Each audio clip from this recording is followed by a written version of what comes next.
I offered my friend a place to stay while he was visiting from another country, but he was only there to visit my girlfriend behind my back and take her to a fun place called Pound Town, so now they're both on the streets where trash belongs. I've, 25M, been living with my girlfriend, 25F, for over 2 years now, and we've dated for about 6 years since we met in college. We've both been out of college for roughly 2 years now, and one of my friends who moved out of the country announced he was coming back to our country for a visit and I offered for him to stay.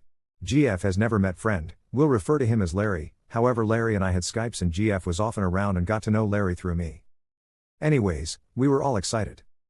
Fast forward, Larry arrives, everything is well, but about 2 to 3 weeks into his stay I became increasingly uncomfortable with the way Larry and my GF would act together.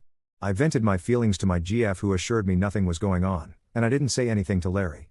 Eventually Larry's little nuances got to me, we'd have little feuds over nothing, and I asked Larry to move out and find somewhere else to stay. Cue some bitterness between Larry and I. Now, Larry left last weekend. He's gone. A few days back I noticed my GF's Facebook had some messages from Larry. When I asked my GF about it she quickly closed the window and told me it's nothing, just Larry trying to get an idea as to why I was bitter at him. In my mind I felt he was exceeding his boundaries as my friend, so I decided to cut him out. GF would scold me and call me a miserable person. We even had a little fight about it when I told my GF I didn't want Larry to stay over the night before his flight. GF eventually apologized, but I was still disappointed that she didn't have my back or understand my feelings. Anyways, I should go back to the FB messages.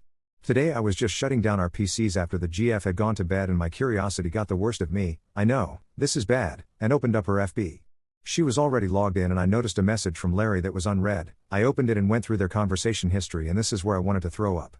Basically they met up at least once behind my back when I was on a business trip, and wanted to coordinate another visit but my GF didn't feel it would work out.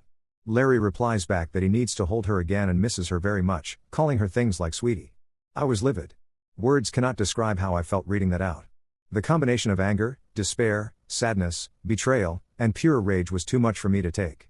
GF had also sent her a photo of a campfire from this weekend, when we were together, that she took and sent to Larry saying I miss you. God damn it. I confronted the GF, had to wake her up at 1 a.m. and ask her. At first she was sleepy and denied it all, but when I told her I'd read her convo history, and that I was sorry for violating her privacy but had to know why she was keeping this from me, things became clear in her mind that I was very hurt by all of this.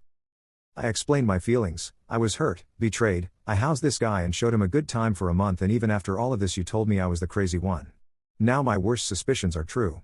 My friend Larry is obviously cut from my life, can't have toxic people like that around. But my GF is another problem. I'm seriously head over heels in love with her and don't want to lose her. On the other hand my heart is torn and I have too much self-respect to continue dating her. She completely thrashed my trust into the ground and what's worse is humiliated me by going after one of my friends, that I let stay with me. I feel like I fudged myself in a lot of ways, and that I should have seen this coming but I was naive. Anyways, we both have to work tomorrow but I'm seriously at a loss for words. GF and I have only spoken a bit. I mean it is late at night, it's about 4:15 a.m. while I type this. I've gotten zero sleep tonight, even after driving around and bawling my eyes out in an empty parking lot. What she did tell me was that she didn't think I loved her anymore, that every time she'd try to talk to me about something serious I'd make jokes and laugh it off. I know this isn't easy to hear, and I admit to being immature, but damn, I thought we were stronger than this. I guess the lesson has been learned. Regardless, I'm at a loss for words. I feel like us breaking up is inevitable and it makes things so complicated seeing as I just bought this house about 10 months ago, and we shared a dog. She's even driving a car that I gave her. I know splitting things up won't be easy, and to be honest I don't want her to go, but like I said my brain is telling me this is what we need yet my heart feels otherwise. Update. It's been almost 20 days since this all went down. I've had a lot of time to myself and my job keeps me on the road, so I've had a few business trips in the meantime to keep me distracted. I'm so far enjoying my new lifestyle that I'm trying to build for myself. There is a lot of free time I have, and I'm enjoying having full control over my schedules and tasks that I do day to day.